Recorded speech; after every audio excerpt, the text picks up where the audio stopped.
ஓம் come கணபதையே நமக. தமிழ் ஆன்மீகம் TV நேயர்கள் அனைவருக்கும் ஜோதிட குருஜியின் இனிய வணக்கங்கள்.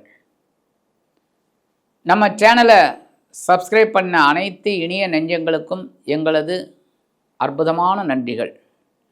சப்ஸ்கிரைப் பண்ணாதவங்க சப்ஸ்கிரைப் பண்ணிக்கங்க.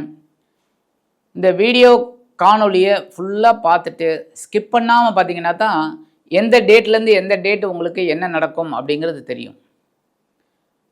ஆக ஸ்கிப் பண்ணாமல் பார்த்துட்டு நீங்கள் உங்களோட கமெண்ட்ஸை சொல்லுங்கள், லைக் பண்ணுங்கள், ஷேர் பண்ணுங்கள். எங்களுக்கு ரொம்ப சந்தோஷமாக இருக்கும். உங்களுக்கும் நிறைய பதிவுகளை நாங்கள் போட முடியும்.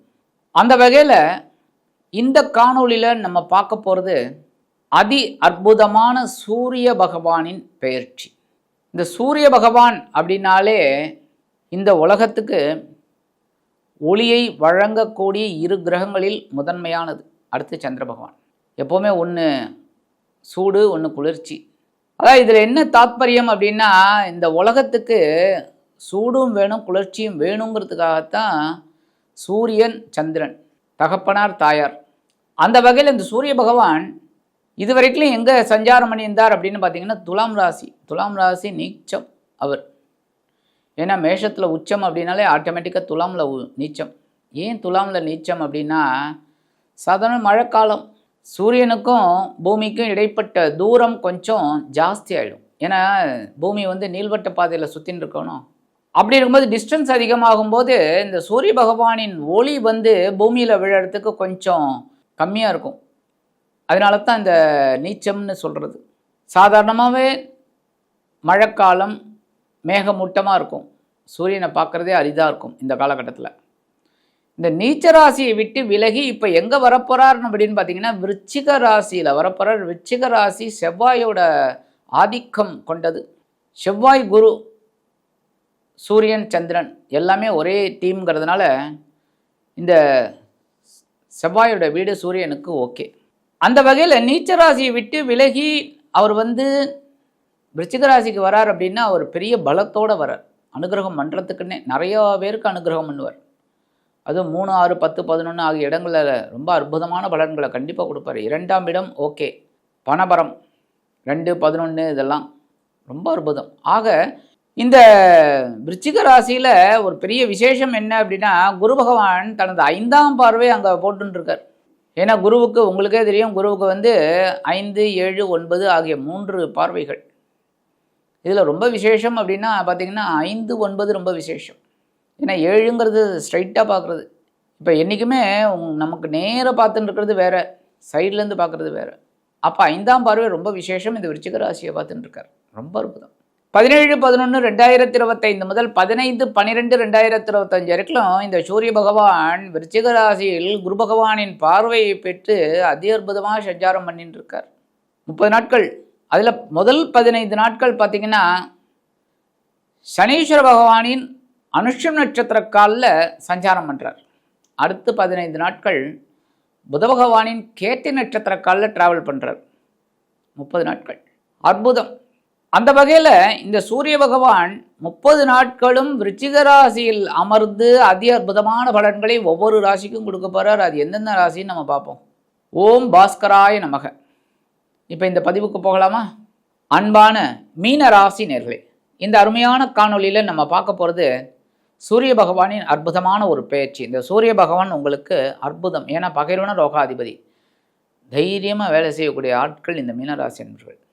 உங்களை நீங்கள் புரிஞ்சிக்க மாட்டேங்கிறீங்க, அதுதான் பெரிய மைனஸ் பாயிண்ட்டு. உங்களோட பவர் உங்களுக்கே தெரியல. இந்த மீனராசி அப்படின்னாலே பூரட்டாதி 4ஆம் பாதம். யாரோட நட்சத்திரம்? குரு. உங்களுக்கு ராசிநாதனும் குரு, நட்சத்திரநாதனும் குரு. அப்புறம் ஏன் கவலைப்படுறீங்க? உங்கள் வேலையில் நீங்கள் பண்ணுங்கள், ஆட்டோமேட்டிக்காக உயர்வுகள் வரும். அடுத்து உத்திரட்டாதி நட்சத்திரநாதன் சனீஸ்வர பகவான். உழைக்க அம்சம் பிறந்தவங்க. உழைக்கணும், தப்பே கிடையாது. யாராக இருந்தாலும் உழைச்சா தாங்க காசு. உழைச்ச காசு நிற்கும், உழைக்காமல் வர காசு எங்கேயுமே நிற்காது. கரெக்டாக? அப்போ உங்களுக்கு உழைக்கக்கூடிய அம்சத்தை இந்த சனீஸ்வர பகவான் கொடுக்குறார். உழைங்க, சம்பாதிங்க. கொஞ்சம் டென்ஷன் ஆகி உட்காந்துட்றீங்க, அதான் உங்களுக்கு மைனஸ் பாயிண்ட். அதை தூக்கி எறிஞ்சிட்டு உழைங்க, சந்தோஷமாக உங்களுக்கு ஒரு பெரிய மாற்றம் கிடைக்கும். அடுத்து ரேவதி. ரேவதி கேட்கவே வேண்டாம். நட்சத்திரநாதன் யார்? புதன். அறிவன் கொழுந்து நீங்கள். அப்புறம் என்ன, சந்தோஷமாக ஒவ்வொரு வேலையிலையும் செய்யுங்க.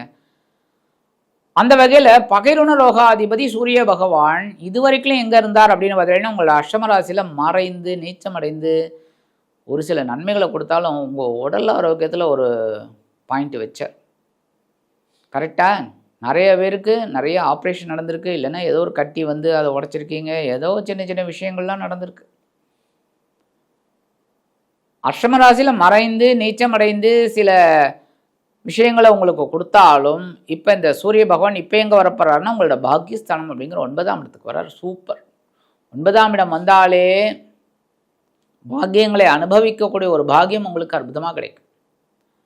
தந்தையாரின் மூலமாக எதிர்பார்த்த உதவிகள் உங்களை தேடி வரும். நீங்கள் ரொம்ப அற்புதமாக கொடுத்து வச்சவங்க. அடுத்ததா உத்தியோகத்தில் எவ்வளோ பிரச்சனைகள் சமாளிச்சிங்க. இப்போ உத்தியோகத்தில் பிரச்சனைகள் இல்லை, நிம்மதியான ஒரு உத்தியோகம் உங்களுக்கு அமையும். தொழில் வியாபாரம் ஏகப்பட்ட குழப்பங்கள், சிரமங்கள், சங்கடங்கள், அதிலே அப்படியே போனீங்க. கரெக்டாக சமாளிச்சிங்க. வேறு வழி என்ன பண்ணுறது? எப்போவுமே ஒரு தொழில் க்ளோஸ் பண்ணுறது வேறு விஷயம், ஆனால் அதை ரன் பண்ணுறது பெரிய விஷயம். அதை அப்படியே அழகாக ரன் பண்ணீங்க, இல்லைன்னு சொல்ல முடியாது. எப்படியோ பரவாயில்லை அப்படிங்கிற மாதிரி சர்வை பண்ணீங்க. அந்த வகையில் இப்போ தொழில் வியாபாரம் அப்படியே ஊற்றெடுக்கும். சும்மா வேகமாக அப்படியே சும்மா ஜல்லுன்னு போகும். நல்ல ஒரு வருமானம் கிடைக்கும். தொழில் வியாபாரம் நல்லபடியாக போனாலே லாபம் தாங்க. கரெக்டாக லாபம் வரும். அடுத்தபடியாக பாக பிரிவினைகள் நல்லபடியாக ஒரு இதுக்கு வரும், சுமூகமாக முடியும்.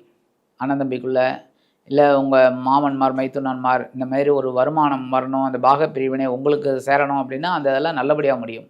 அதுமாதிரி வம்பு வழக்குகளிலிருந்து வந்து அந்த தேக்க நிலை கண்டிப்பாக அகன்று உங்களுக்கு ஒரு நல்ல யோகத்தை கொண்டு வந்து தரும். முதல்ல வரக்கூடிய 15 நாட்கள் எப்படிப்பட்ட நாட்கள் அப்படின்னு பார்த்தீங்கன்னா, உங்களோட உடல் ஆரோக்கியம் பரவாயில்லைங்கிற மாதிரி வந்துடும்.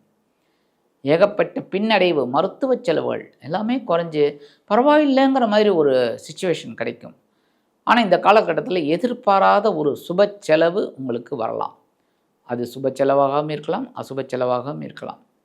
செலவு ஒன்று இருக்குது.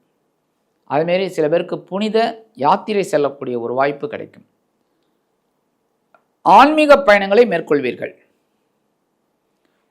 அதேமாரி விருந்து கேளிக்கைகள் இதிலெல்லாம் கலந்துக்கிற ஒரு பாக்கியம் உங்களுக்கு கண்டிப்பாக கிடைக்கும். சந்தோஷங்க.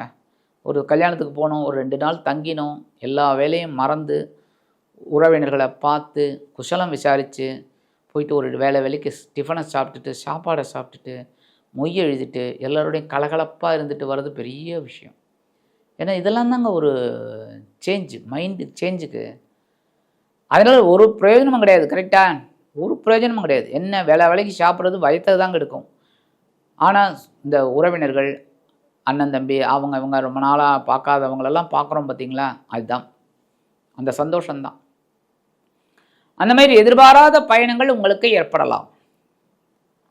உடல் ஆரோக்கியத்தில் கவனமாக இருங்க. மருத்துவ செலவுகள் குறையுங்க. சில பேருக்கு வீடு மனை வாகனம் அதெல்லாம் வாங்கணும்னு நினைக்கிற திட்டம் இருந்துன்னா சக்ஸஸ் ஆகிடும். அதே திருமண யோகம் காத்திருக்கிறவங்களுக்கெல்லாம் நல்ல திருமண வாழ்க்கை அமையும்.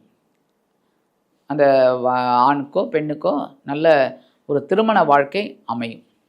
அடுத்து வரக்கூடிய 15 நாட்கள் அது எப்படிப்பட்ட நாட்கள் அப்படின்னா ரொம்ப சூப்பரான நாட்கள். நீங்கள் எழுதி வச்சுக்கோங்க. அற்புதமான ஒரு முன்னேற்றம் தரக்கூடிய நாட்கள்.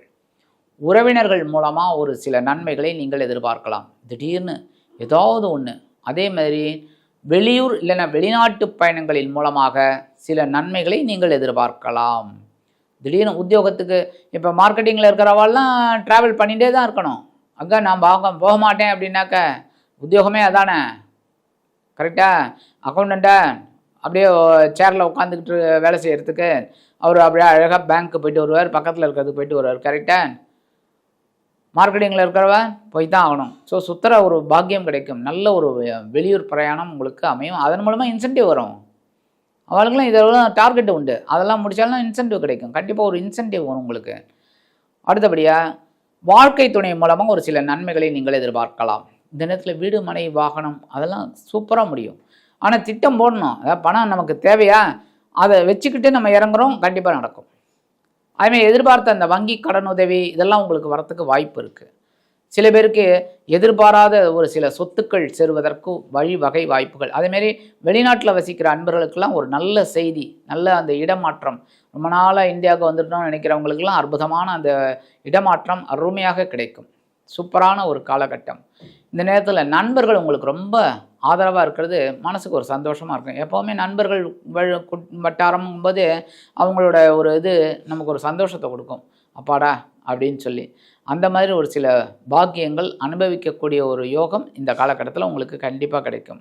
சரி, பரிகாரமாக பண்ணினா என்ன விசேஷம் அப்படின்னு பார்த்தீங்கன்னா, கண்டிப்பாக சூரிய பகவான் வழிபாடு பண்ணணும். ஏன்னா மீனராசி என்பவர்களுக்கு குரு பகவான் ராசிநாதன் அப்படிங்கிறனால குரு இது சூரியனுக்கு ரொம்ப அதனால் சூரிய வழிபாடு பண்ணுறது உங்களுக்கு உடல் ஆரோக்கியம் நல்லபடியாக இருக்கும். அதே சமயம் உங்களோட மன வலிமையும் அதிகமாகும். நீங்கள் எடுக்கிற காரியங்களும் அற்புதமாக முடியும். அதனால் நீங்கள் சூரிய வழிபாடு தினம்தோறும் பண்ணுங்கள். ஆத்ம பிரதட்சணம் 2 தடவை, அப்புறம் டெய்லி சூரிய நமஸ்காரம் பண்ணுங்கள். ஆதித்ய ஹிருதயம் சொல்லுங்கள். ரொம்ப விசேஷம், ரொம்ப ரொம்ப விசேஷமான பலன்கள் கிடைக்கும். ஏன்னா ராமபிரான் போருக்கு போகிறதுக்கு முன்னாடி அகத்தியர் அருளியது இந்த ஆதித்ய ஹிருதயம். இந்த ஆதித்ய ஹிருதயம் சொல்கிறது ரொம்ப விசேஷம். சொல்ல சொல்ல சொல்ல உங்களோட மனசில் இருக்கிற கவலைகள் குறையும், தைரியம் அதிகமாகும். நீங்கள் எடுக்கிற காரியங்கள் ரொம்ப அற்புதமான ஒரு முன்னேற்றத்தை கண்டிப்பாக கொடுக்கும்.